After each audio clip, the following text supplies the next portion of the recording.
예, 안녕하십니까. 이어서 대한민국 국가발전 전략 선진화의 길 두 번째 대담을 나누겠습니다. 두 번째 대담은 최승로 자유기업원 원장님이십니다. 큰 박수 부탁드립니다.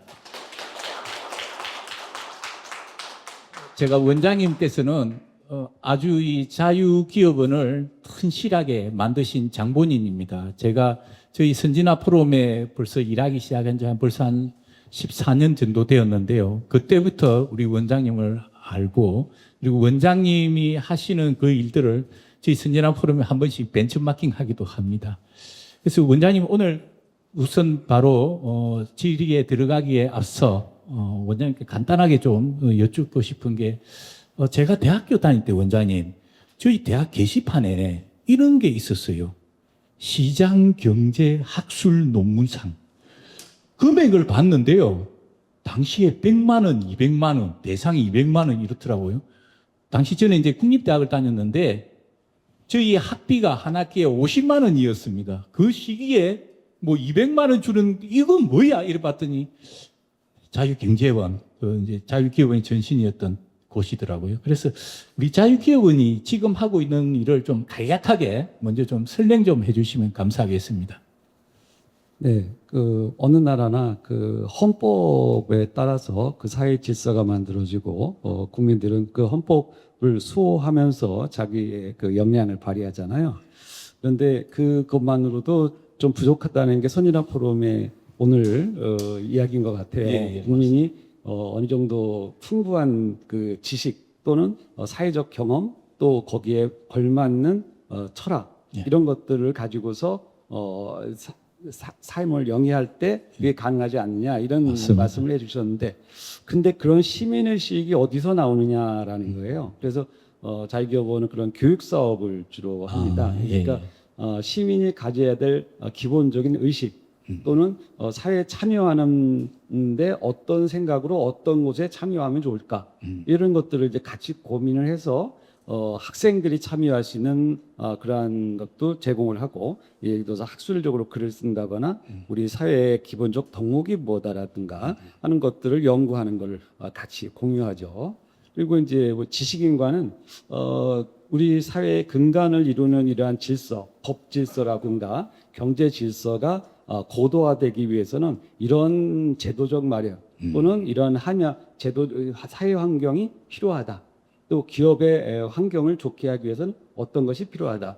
이런 것들을 이제 같이 지식인들과 연구하는 그러한 활동을 해왔습니다. 네, 그리고 이제 제가 간단하게 좀 질문을 드리겠습니다. 질문을 드린 이유는 이 책 대한민국 국가발전 전략 선진화의 길에는 최순우 원장님께서 쓰신 글이 있습니다.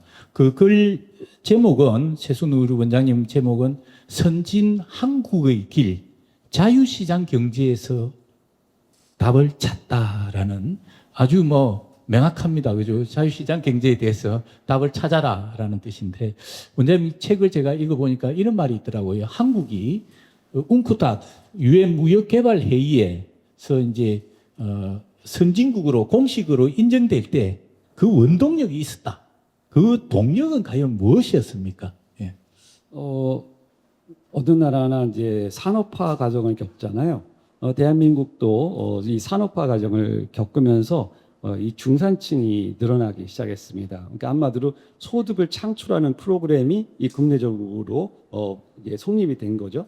거기에 이제 선도 역할을 한 것은 기업이지만, 그 기업이 번 돈은 대부분 낙수 효과에 의해서 국민과 생산활동을 하는 노동자에게 다 돌아가지 않습니까? 예. 그리고 그것이 또 자본으로 또 선순환 구조를 이루고요. 이러한 생산 과정이 고도화되는 산업화 과정을 겪으면 그 사회는 안정된 사회가 돼요. 그게 바로 이제 중산층이 늘어나는 그러한 소위 요즘 말해서 또 진위계 수가 좀 떨어진다고 했죠. 이런 것처럼 사회가 보편적으로 잘 사는 사회가 되면은 그것이 선진화로 가는 첫 번째 단계가 마련되었다, 이렇게 보고요. 근데 그런 거에 더해서 80년대부터는 우리가 물가가 안정되잖아요. 그게 그렇습니다. 뭐냐면 스태그플레이션이나 인플레이션이나 하는 현상에 의해서 국민들이 자기의 돈을 보이지 않게 도둑 맞는데, 그런 일이 이제 사라지는 사회, 안정된 사회가 되는 거죠. 그래서 80년대부터는 화폐가 안정됐다. 이제 그것이 또 하나의 사회 기반이 되면서 우리는 이제 선진화의 길로 접어들었죠. 그러다가 이 경제 성장이 좀 더 이루어지면서 시장 경제도 폭넓게 자리를 잡고 하면서 우리는 이제 선진국다운 면모를 마련한 것입니다. 그렇군요. 그리고 이렇게 원장님께 제가 하나 여쭙고 싶은 것은 이제 우리가 선진국 반열에 이렇게 이제 올라섰음에도 불구하고 이렇게 뭔가 참 아직까지 어찌 보면 비선진국적인 것 같은 후진국 같은 느낌 받기도 해요. 그래서 그러면 그랬음에도 불구하고 좀 우리가 보완해야 할 것, 이게 무엇이 있는지 혹시 여쭙습니다. 저는 우리 사회 지금 가장 부족한 게 도덕심인데, 도덕심. 사회의 기본, 내가 사회 일원으로서 마땅히 우리 공동체에 이러한 기여를 하고 그 기여한 것만큼 내가 어떤 성과를 내고 그 성과에 의해서 내가 보수를 받는다, 이런 개념이 사실은 건강한 자본주의 방식인데, 이것보다는 내가 어떤 특권을 좀 얻어야겠다.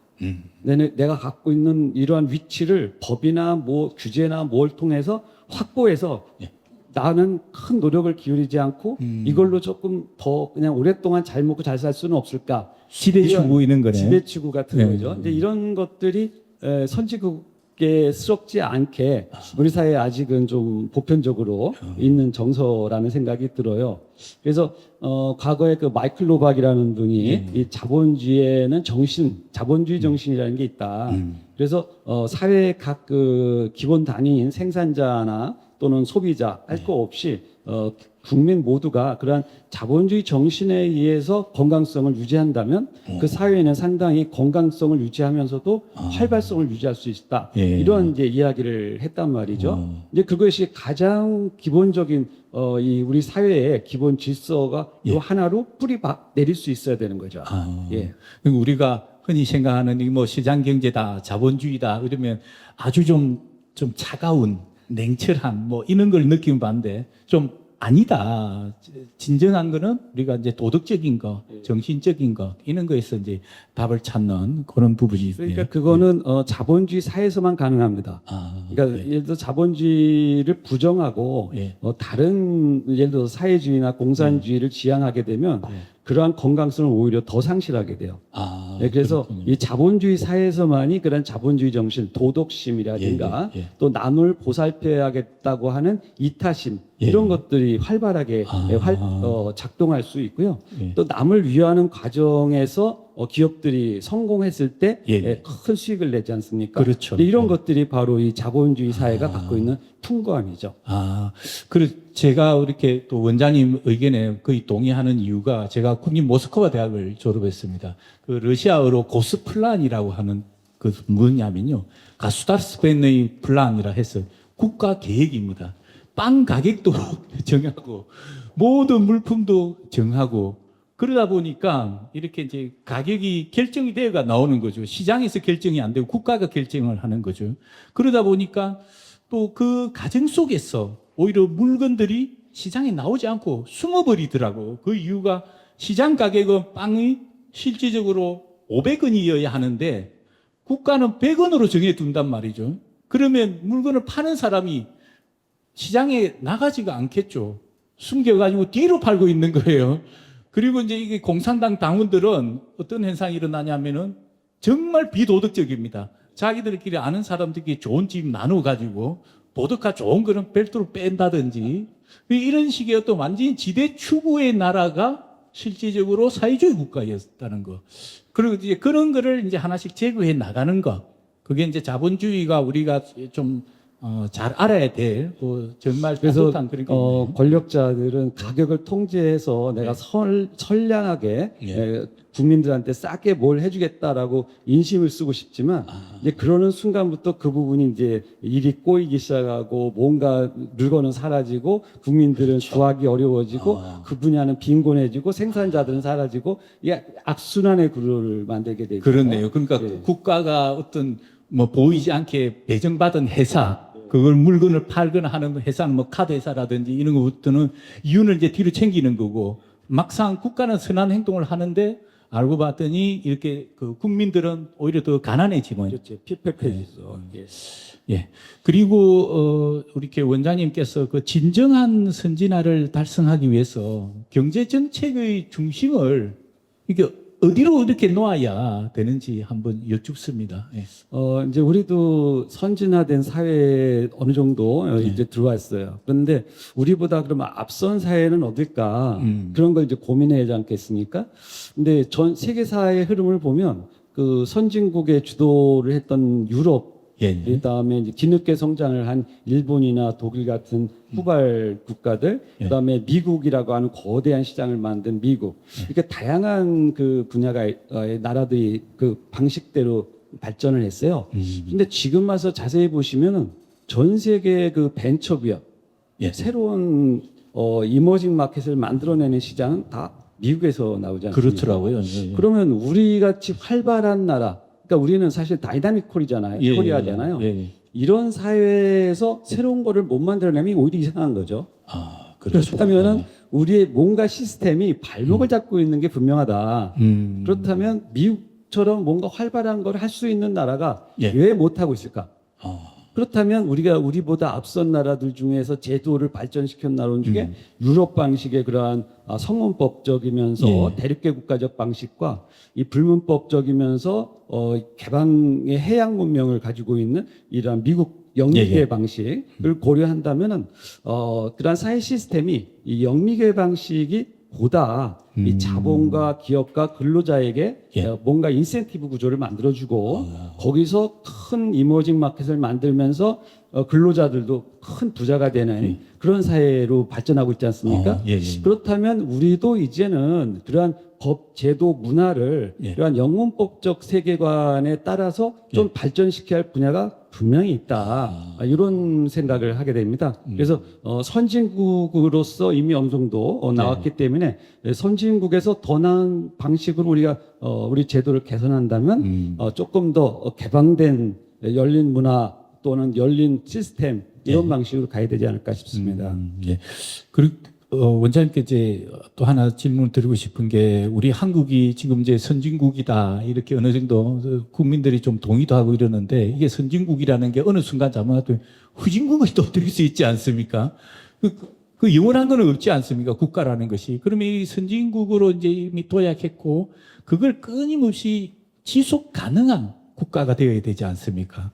타락하거나 후진국이 돼서는 안 되지 않겠습니까? 그러면 이걸 지속 가능하게 하기 위해서 어떠한 그 법적, 제도적으로, 기본적으로 이거는 지켜줘야 된다.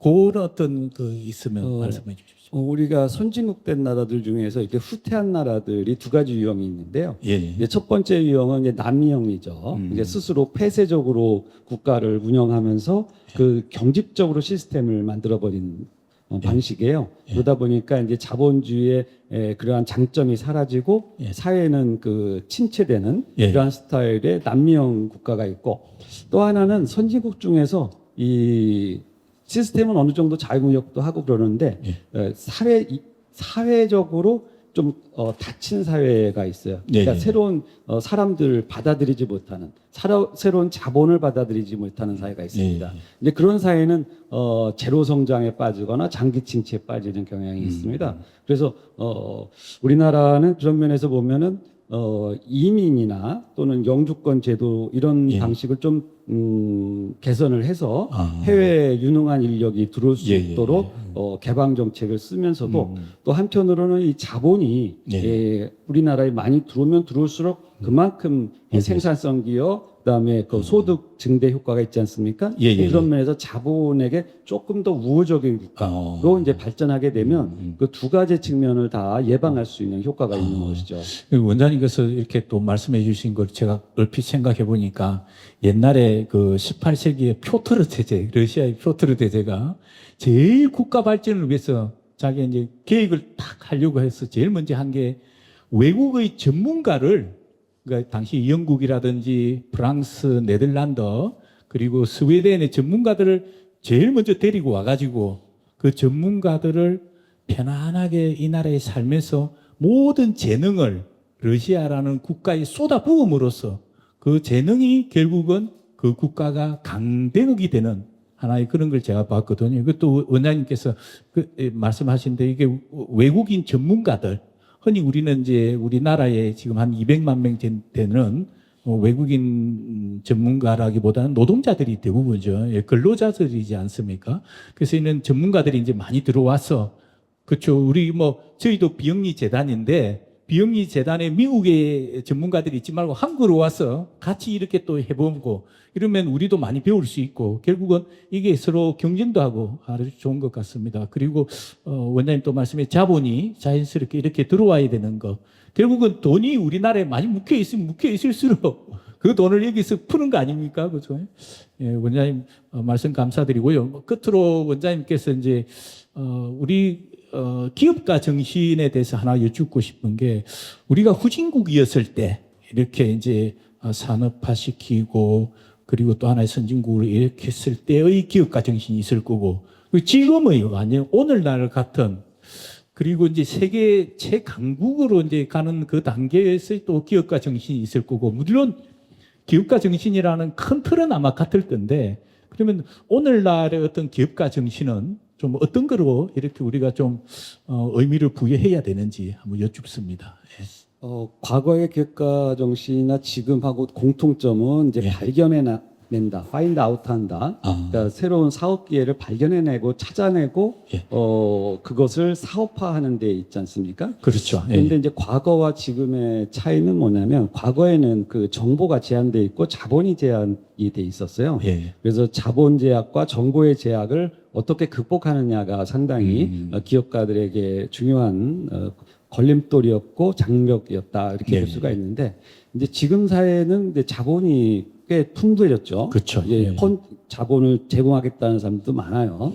그렇다고 또 정보도 지식도 이미 이제 사실 넘쳐나는 게 지식 아니겠습니까? 예, 예. 그렇다면 이제 기업가들은 이 사업의 비즈니스 모델에서 예. 어떻게 수익성을 만들어내느냐에 조금 더 국한돼서 초점을 맞춰야 되겠죠. 예, 예. 이제 이런 것들은 그 기업가들이 매우 전략적으로 높은 수준의 그러한 경영 전략을 추구해야 된다는 뜻입니다. 과거에는 몸으로 가서 부딪히고 빨리 그렇죠. 찾아내야 되고 예, 이런 것들이 예, 중요했는데, 예, 예. 지금은 이제 지식의 최첨단, 한마디로 앞서가는 AI를 이용해서 AI를 이용하든 뭐 어떤 예. 분야로 트렌드가 형성이 되고, 예. 그 트렌드에 형성됐다면 거기에 가장 선두주자가 돼야지만이 예. 이제는 그 사업의 기회가 있지 않겠습니까? 그래서 예, 그렇죠. 저는 이 뭐든지 예측하는 거는 사실 불가능합니다. 하지만 이 사업가들은 그거를 더듬이로라도 이렇게 만져서 찾아내는 게 기업가의 역할이기 때문에, 예. 그냥 가만히 앉아서 남들이 얘기하는 거를 그냥 받아들이는 것이 아니고, 자기가 지식을 추구해서 지식으로서 그것을 찾아내려고 하는 예. 정도 수준의, 아주 높은 수준의 지식 창출 능력이 있는 예. 그러한 기업가가 이제는 앞으로 좀 더 앞으로 우리 사회에 기여하지 않을까, 이렇게 생각을 합니다. 예. 저도 오늘 이야기를 듣고 당장 지금 여기 비영리 재단 옷을 벗고 기업가가 되어야 되겠습니다. 오늘 이 두 번째 대담을 해주신 자유기업원의 최승훈 원장님께 큰 박수 부탁드립니다. 예, 원장님 감사합니다. 감사합니다. 예. 이어서 세 번째 청년들과의 대담을 진행하도록 하겠습니다. 예.